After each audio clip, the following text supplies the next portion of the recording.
Ladies and gentlemen, something sinister is going on. The United States and France are plotting to harm, or possibly even assassinate, Captain Ibrahim Traoré of Burkina Faso, just as they did with Patrice Lumumba, Thomas Sankara, and Muammar Gaddafi.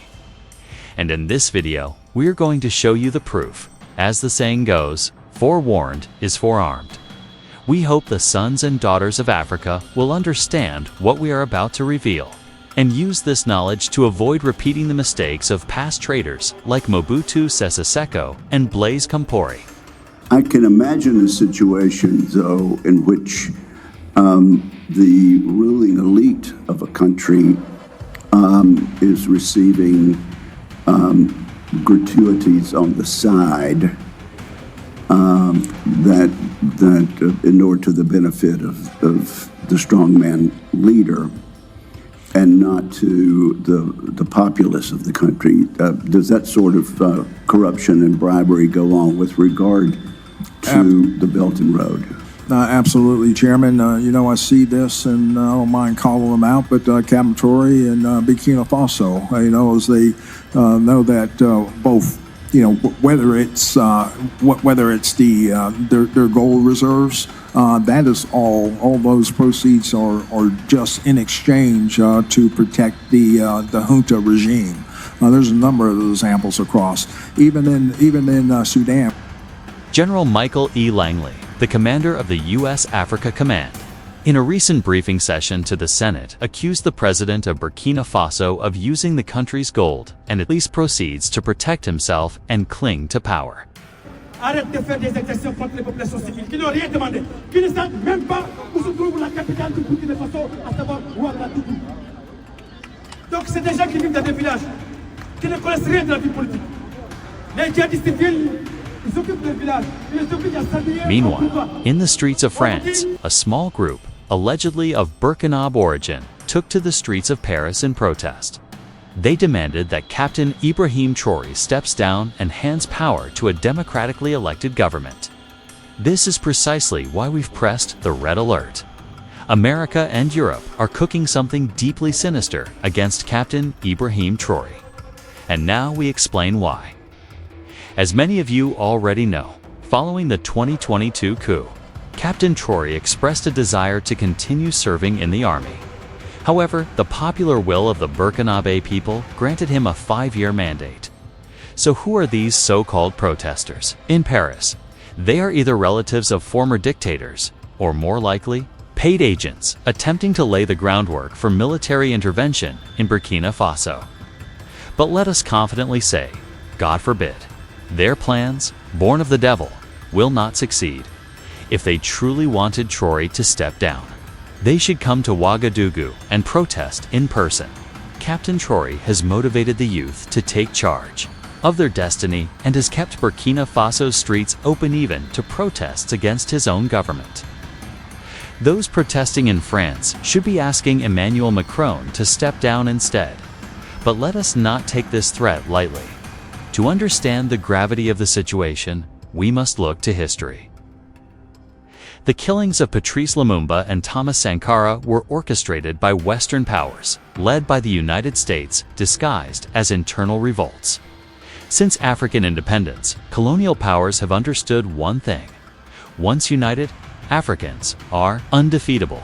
That's why they now use proxy forces, groups pretending to fight for the marginalized, only to be backed by foreign powers. France is attempting to build just such a proxy force in Paris, so they can later claim they are fighting in the Sahel to protect minority rights.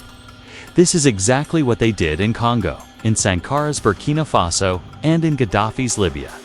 We, the African people, must be prepared to defend Burkina Faso with tooth and nail. When an American general suddenly becomes concerned about gold in Burkina Faso, your eyebrows should rise. How is it that gold in Africa concerns a nation with its own gold mines in the Nevada desert? What Africans must realize is this: America is both a liar and a thief. They lied about weapons of mass destruction to steal Iraq's oil. They did the same in Afghanistan, Somalia, and Libya. Now, Donald Trump's administration is facing economic instability, and they're desperately looking for valuable minerals around the world. They're willing to start wars anywhere minerals are found. In Congo, they're discussing a gold deal. In Ukraine, we all saw how Trump treated its president like a schoolboy because of Ukraine's minerals. Now let's focus on Burkina Faso. While a general criticizes Captain Traoré for mismanaging gold, Trump continues to voice anti-black sentiments in America. So let's pause and ask, if they don't want black people in America, why are they concerned about African gold? Burkina Faso takes no aid from America. So why the sudden interest? Since coming to power in 2022, Captain Ibrahim Traoré has shown charisma, humility, and vision. He rejected a presidential salary, refused a luxury convoy, and chose simplicity over pomp. While Western-backed African leaders ride in million-dollar convoys and sleep in palaces, Captain Traoré wears simplicity like a badge of honor for the love of his country. So how can any American general claim to understand Burkina Faso better than its own people? Let's look at what he's achieved. A modern road network, a new international airport, a major hydroelectric dam, solar grid projects, factories and industries driving national development. No African leader, except the late President John Pombe Magufuli of Tanzania, has achieved so much in such little time. If Captain Traoré were truly using gold to entrench himself in power, why are ordinary citizens contributing to local militia operations like the Volunteers for the Defense of the Homeland? The U.S. general made baseless claims without data. Burkina Faso has one of the lowest military budgets in Africa. Meanwhile, countries like Uganda, Cameroon, Congo-Brazzaville, and Kenya, each with giant military budgets, aren't accused of anything. Western economies have long depended on Africa's labor and resources. From slaves who built European cities to minerals like copper, cobalt, uranium, and tin, Africa has fueled their empires. But now, Captain Traoré is saying enough. He and his peers in Mali and Niger are closing the chapter on exploitation. Their message is clear. You can no longer steal from us. The problem for the West is that Traoré has become a symbol of African resistance. He's reigniting Pan-Africanism in the hearts of African youth, challenging Western supremacy. And that's why they want to eliminate him. If his message spreads, the West's lifeline, African minerals, will be cut off.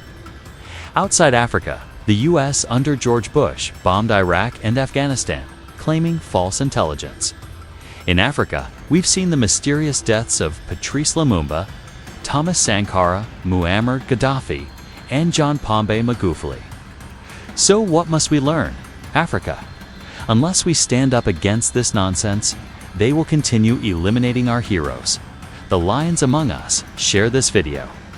Let's raise awareness. Let us be ready to defend the fatherland and the Lion of Ouagadougou at all costs.